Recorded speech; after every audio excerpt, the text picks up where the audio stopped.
we saw him pull off quite the win half an hour ago. If you didn't see it, you're going to want to go watch that one in the archives. Beating a turn 0 Leyline of the Void out of Jund. All 4 Insolent Neonates were involved. Looked a lot like a game of Limited. Tom wins the die roll. He starts with Copperline Gorge, no play. For Luis Alfonso, it will be Thoughtseize. Tom's on a mulligan to 5 here. And we look at the Thoughtseize, we see Bloodghast, Prized Amalgam, Narcomoeba, and Life from the Loam. Kind of amusing because 3 of these cards want to be in the graveyard. Tom's hand is a Faithless Looting away from being excellent.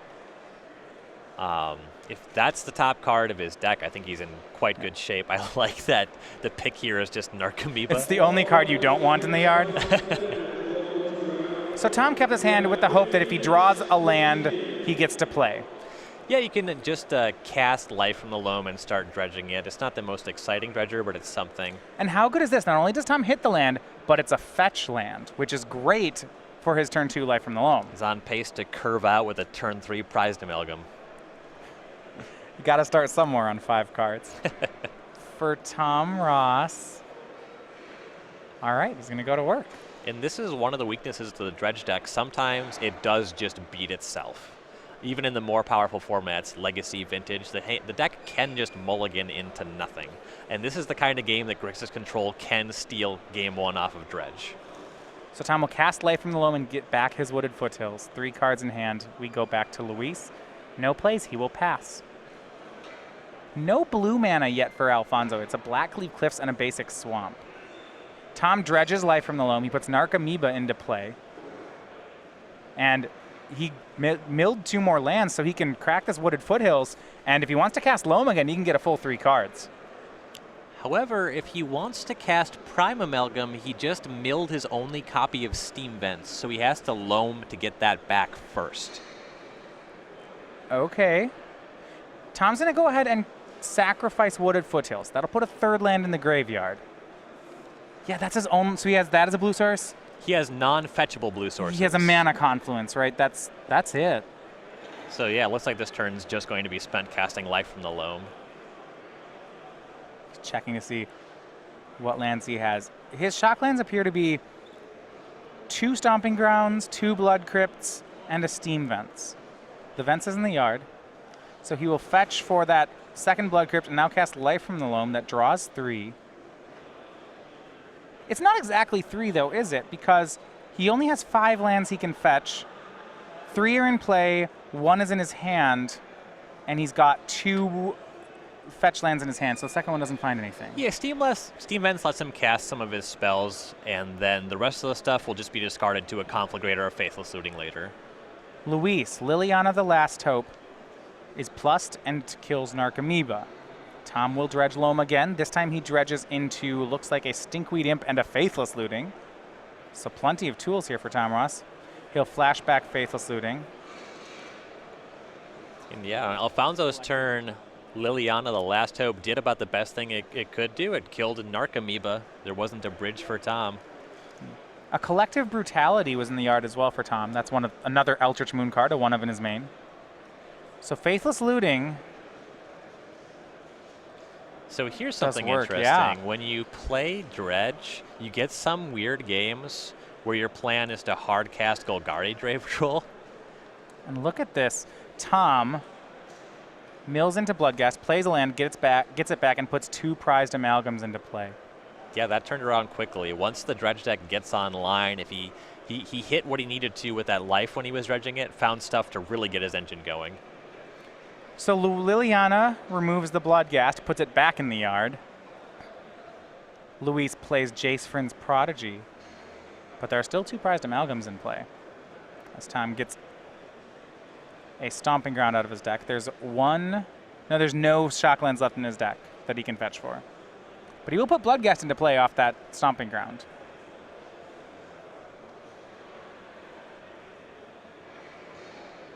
Tom Ross, we start turn 5. This doesn't look half bad. He'll dredge Golgari Grave Troll. And despite being on a 5-card, 1-land hand on the play, it's beginning to feel like Tom Ross is pulling away. Yeah, he needed to peel land to cast Life from the Loam to dredge 3 and cross his fingers. He hit, and his dredge 3 was solid. He cast Life again, and he just found a bunch of stuff. He started dredging a lot more, found creatures that he can bring back the blood gas and the multiple prized amalgams, and things turned around very quickly. Tom attacks for 8. Looks like all 8 damage went at Liliana, so Luis lets that one go.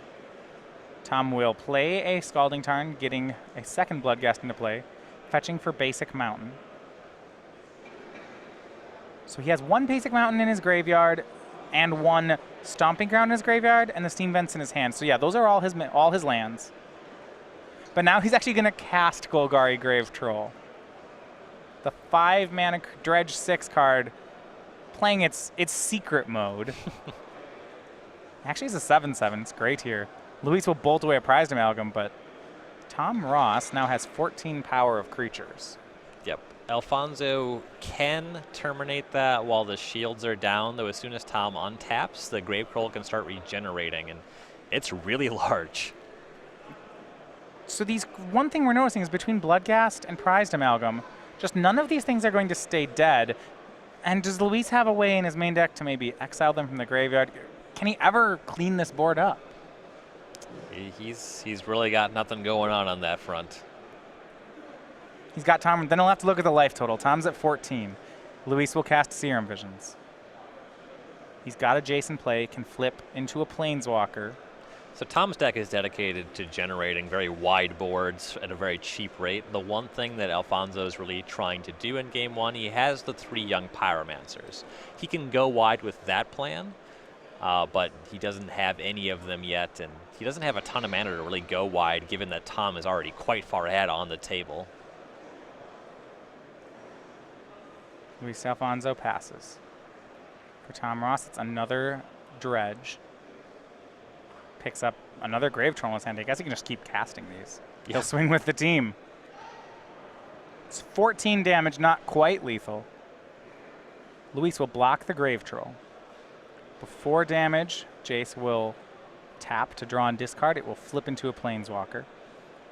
Pick up was young Pyromancer, though I imagine that one's going to be too late here. Yeah, maybe he could overpower this horde with enough Pyromancer tokens. It'd be a lot of work. That's really the only thing his deck can do once things get this bad. Terminate on prized amalgam. Right now, nothing has entered the battlefield from the graveyard this turn. But oh yeah, there's a bridge from below in Tom's graveyard, so he'll get a zombie with that terminate. Not to mention that amalgam in the graveyard is just a matter of getting more blood gas into the graveyard. There's still 2 more in the deck, and Tom has Life from the Loam, so he can set up landfall to trigger the blood cast very easily. There's so many moving pieces in this deck. I believe when that first prized amalgam was lightning bolted, Tom could have also made a zombie. A lot to keep track of. I mean, take a look at the stack of cards there on the screen. Tom has to be aware of most of these. And how about this? Tom goes ahead and gets another Narcomoeba into play, which means those 2 prized amalgams in his graveyard, they are ready to go.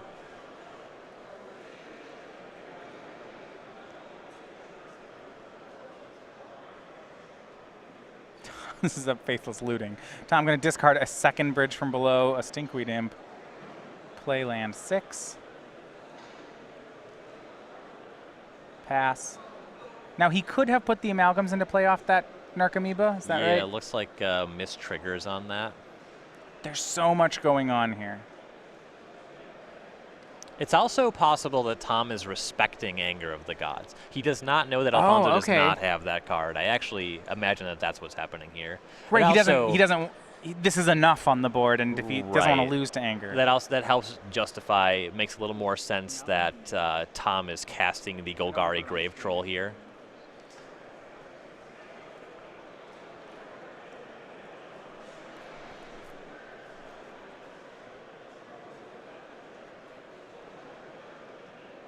We go back over to Luis Alfonso.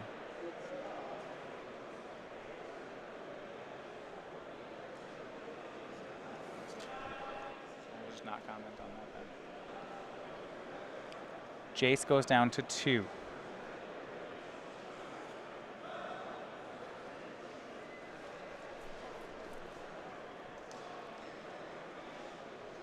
Luis resolves a scry here. He'll pass to Tom Ross. Got an extra elemental token. That's another blocker. Tom.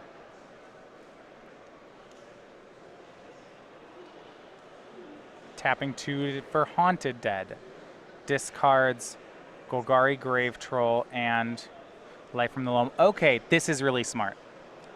Then he gets the prized amalgams back into play on Luis's turn. So he knows that he can. Yep. So walk us through this. What just happened You here? have to stop Alfonso on his second main phase because if prize amalgam triggers a return at the beginning of the next end step. So Tom puts the Haunted Dead onto the battlefield on Alfonso's main phase. That causes the amalgam to trigger to come back on his turn. He's tapped too low, so even if he had Anger of the Gods, he couldn't be able to cast it and remove the prized amalgams.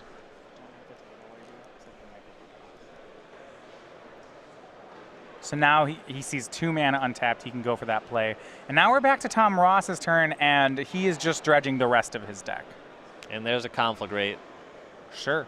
That plus about the 20 power he has in play should be enough. And game 1 goes to Tom Ross. The dredge player, 5 cards on the play, no problem. Tom Ross beating the odds again. Can't give this deck a second to breathe. So we are going to look at the sideboard. If there was anything we felt there, it's that it didn't seem to. Luis's deck just didn't seem to matter. Once Tom had, once Tom had enough going on, it was just what. You cast your spells, I'ma kill you. All right. that's the Tom Ross narrative there. There are some interaction Luis can have. Let's walk through it here in the sideboard. Yeah, so what he has: 1 copy of Anger of the Gods, 1 Grim Lavamancer, 2 Nihil Spellbomb, 1 Shriekmaw, 3 Molten Rain, 1 Is It Static Caster, 2 Negate, 1 Dispel, 1 Thoughtseize, 2 Engineered Explosives. The Windmill Slams here, the 1 Anger of the Gods. That would have been great if he had it during game 1, and the 2 Nihil Spellbomb. What I like about Spellbomb is it's a graveyard hate piece that can generate some value. If you have the black mana hanging around when you activate it, you can draw an extra card, but also when you cast it on turn 1, you can exile the graveyard on turn 1 if you have to against Dredge's more explosive draws. His other stuff, really not very exciting here. You could try to cast a Negate on something like a Faithless Looting. It's pretty poor. Yeah. Not a lot really going on beyond those cards. Yeah, Molten Rain. I mean, Tom was playing a Light from the Loam deck, so there's not too much reason there, even though Tom actually is light on mana sources. Well, I was talking. I think it's very important to remember that your graveyard hate has to be very efficient. You want 0 mana, 1 mana stuff, and at 3 mana spells, just following that logic are really just non-starters. All right, we're going to look at Tom Ross's sideboard. He's got a playset of Leyline of the Void. He's got 3 Ancient Grudges, 3 Abrupt Decays, 2 Memories Journeys, a Collective Brutality, a Dark Blast, and a Nod of the Bone. A lot of this stuff is for fighting other combo decks, but maybe you can use some of it in this fair matchup? Yeah, there's some argument for using Memories Journey to mess up your opponent's Snapcaster mages. That's kind of cute. All right. If you're planning on discarding or milling it anyway, it's kind of free depending on what you want to sideboard out. And then Collective Brutality is kind of solid here. A card that Tom was respecting was Anger of the Gods, and it can go ahead and just pluck that from the hand. And it also is a discard outlet in its own right. And it could kill things like Alfonso's Jace Fringe Prodigy, as well as draining some life just so Tom can discard an extra card. Yeah, against someone who's playing Jace and Young Pyromancer out of a control deck, I could get behind a Collected Brutality. Yeah, this card seems quite strong here. All right.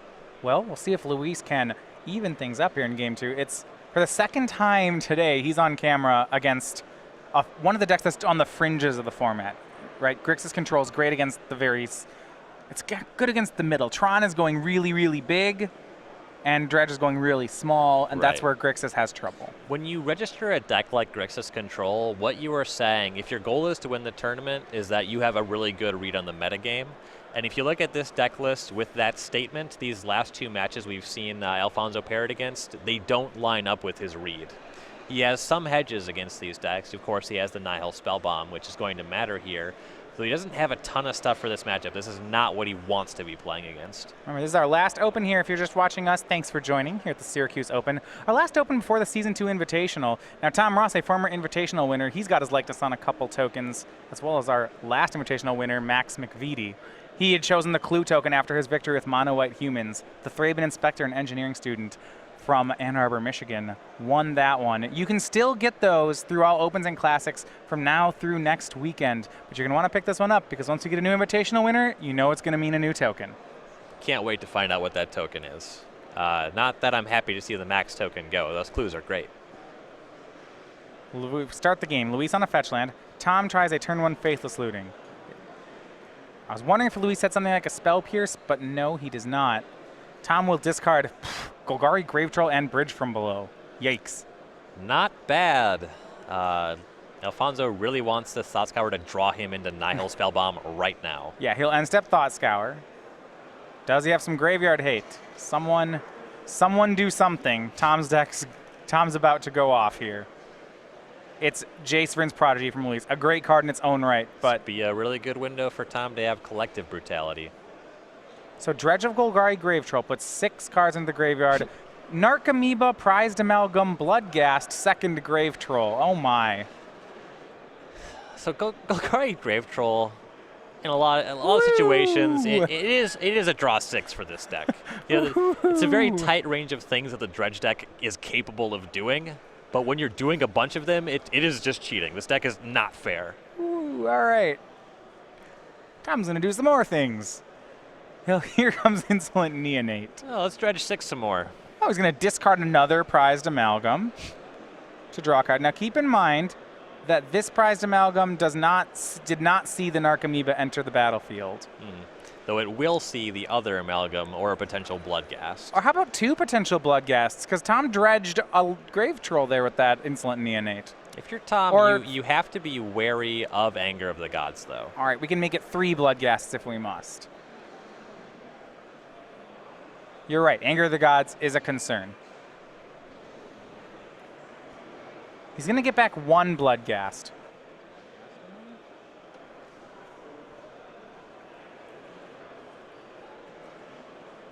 Yeah, maybe he doesn't want to sack that fetch land. It represents 2 more Bloodghasts. Right.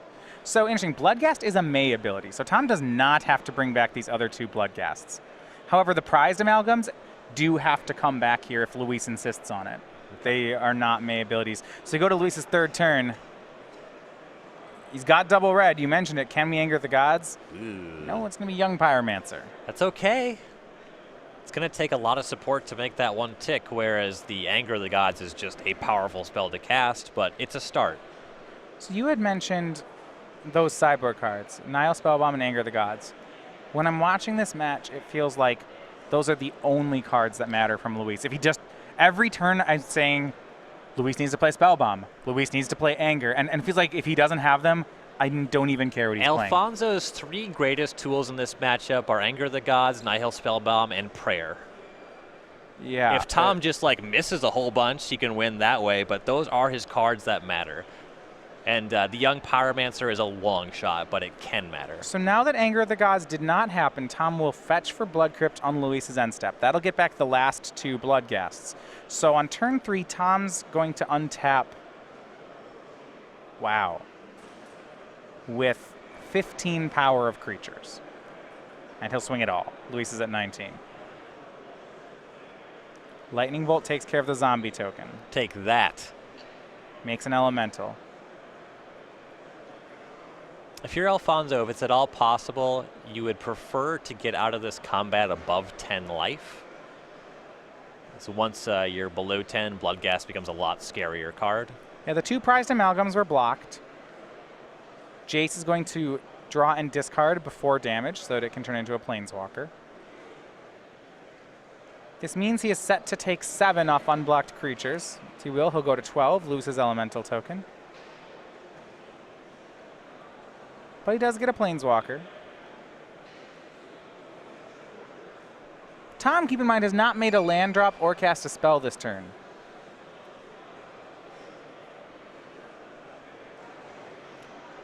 What I want to see Tom do on this turn is get a 3rd land and conflagrate one of his Bloodghasts. So he has Bloodghast back in the graveyard and conflagrate in the graveyard so he can just flash that back on a following turn. Conflagrate's a sorcery. It's why he'd have to do that now. Right. He's going to use Conflagrate that also to plays. Kill Young Pyromancer. And now we go to Luis. It's Anger of the Gods or bust. Yep. Well, looks like he has Nile Spellbomb, but we are beyond that phase of the game. Yeah, that would have been great on turn 1. Jace will go down to 2. It's going to flashback Serum Visions, and Thought Scour, rather. He's going to draw into not Anger of the Gods.